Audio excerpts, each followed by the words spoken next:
What's going on, you guys? Petplatypus here, and it's time to talk about Dragon Ball Super Episode 84. Before I get to the episode itself, I just want to let you guys know that if you guys are wondering, I will start reviewing Attack on Titan Season 2. I just haven't seen the first episode yet. It's not like a top priority for me. I'll review the episodes as they come out. I'll try to keep them on time, but just know that if I don't get a review out for this first episode, I'll review it with the second episode, or it'll come out at some point next week, most likely within the next couple of days, and if not, I'll just review episodes 1 and 2 together next Friday. Saturday is when the episodes come out, I'm pretty sure. So anyways, with that being said, let's get started. Let's talk about this episode of Dragon Ball Super. It's a fucking great episode. What is there to say about this episode? Good animation throughout, good artwork throughout, some spotty, scenes here and there, Supervisor Yoshitaka Yashima, I really do enjoy his episodes, but his art can be rough at times because he usually works with a very small team or by himself. So it's understandable that his art is rough, but that does reflect on the episode a bit here and there. Like, Krillin is well drawn but off model for a good chunk of the episode.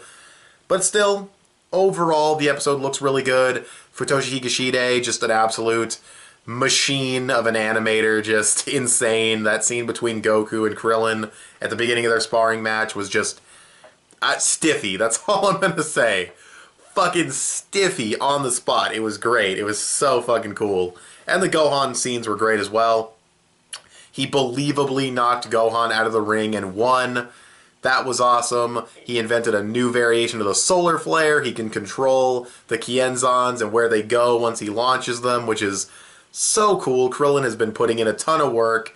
It makes sense that he's a lot stronger than he was previously, like in the Resurrection F arc, or even in the mini arc that we got with him and Goku. Clearly he's been training his ass off for the last 9 months, and that's just really, really cool to see. Plus, it's just cool to see Krillin being a badass in general, because he's Krillin and he's an awesome character, and if you don't think so, fuck you. No, I'm just kidding. You can have your opinion, but I love Krillin, so it's great to see him doing this well against these characters. Now, there is the whole Super Saiyan Blue Kamehameha clash with Krillin that is a bit of a controversy right now. It's very clear that Goku's holding back from 18 being able to come in and, like, kick his hand or kick the beam away. I mean, that alone should tell you that it's clearly not a full power Kamehameha at all. Goku's in Super Saiyan Blue to intimidate Krillin, to test Krillin, to see what he'll do when facing someone this powerful, because there are people like that. There's Toppo, there's this Jiren guy, the other Pride Troopers. I don't know if Goku's considering them, but he's at least considering Toppo and Jiren, so, he goes Super Saiyan Blue, shoots a Kamehameha at Krillin, Krillin blocks it, Krillin's clearly putting in maximum effort, Goku's grunting a little bit, he's got a little bit of a scream in there, probably didn't need to include that, that does send a bit of a mixed signal, but still, it's very clear Goku's holding back massively just to see what Krillin would do against this kind of power, and of course, 18 comes in, really cool, the idea of them working together is really awesome, the high five was adorable, all their character interactions throughout the episode were great. These Dragon Ball Super writers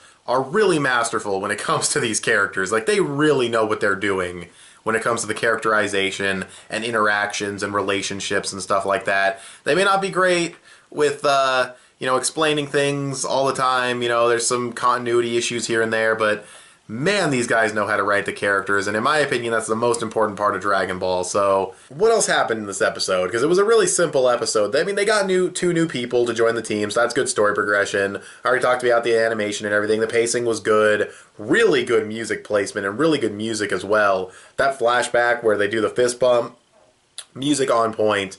That whole scene was on point, honestly. That scene between Goku and Krillin with the Kienzans and everything, and the energy blast, and Goku dodging, the animation was great, it looked awesome, but watching that scene on its own is nowhere near as epic as the build-up. Like, the build-up with them coming towards each other, and, he's like, it's okay, 18, I want to do this, and the music, and the fist bump, and the flashback, and then the animation, and the fighting, and it's just fucking, oh my god, fanboy coming out, it's so good. Such a good fucking episode of Dragon Ball Super. So fun, feels, heart, just a great fucking episode. Great Krillin episode. A lot of Krillin episodes have been really good. It's just, I don't know, man. I'm so glad these side characters are getting this treatment, and hopefully we can get something similar for Tien when he joins the squad. And yeah, I really have no other complaints, or any complaints for this episode, really. I mean, could have depicted Goku shooting the Super Saiyan Blue with a little bit less effort, because he clearly wasn't putting much effort into it. And then you have him going Super Saiyan, which was kind of unnecessary. I'm not saying the power scaling's messed up at all, I don't think it is. But him going Super Saiyan, a little weird, didn't really need to, kind of overkill. But those are minor nitpicks. I do think, though, that they should tell Android 18 and Krillin that the universe is at stake. All of the fighters that are participating need to know what's at stake so they can properly train or properly fight their asses off in this tournament. To have them not know is a really bad idea, because all they're going to think is, oh, well, if we lose, oh, well, you know, we lost. But, you know, they need to try their absolute hardest. They need to go maximum power in this tournament to save Universe 7. So I really do think they need to know, at least once. If not, start telling them next episode. Once the whole squad is together, then tell them, because it's really important that they know that. But that's pretty much it. That's the episode. One of the best of Dragon Ball Super, at least recently. It's really, really good. Really, really loved it.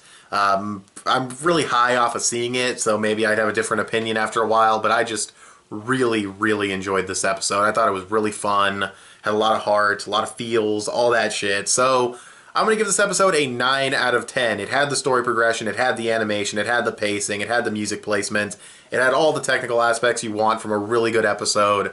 And on top of that, the story content and the character interactions were great as well. So with all that being said, 9 out of 10 episode of Dragon Ball Super. But what do you guys think of this episode of Dragon Ball Super? You can go ahead and tell me in the comments section below.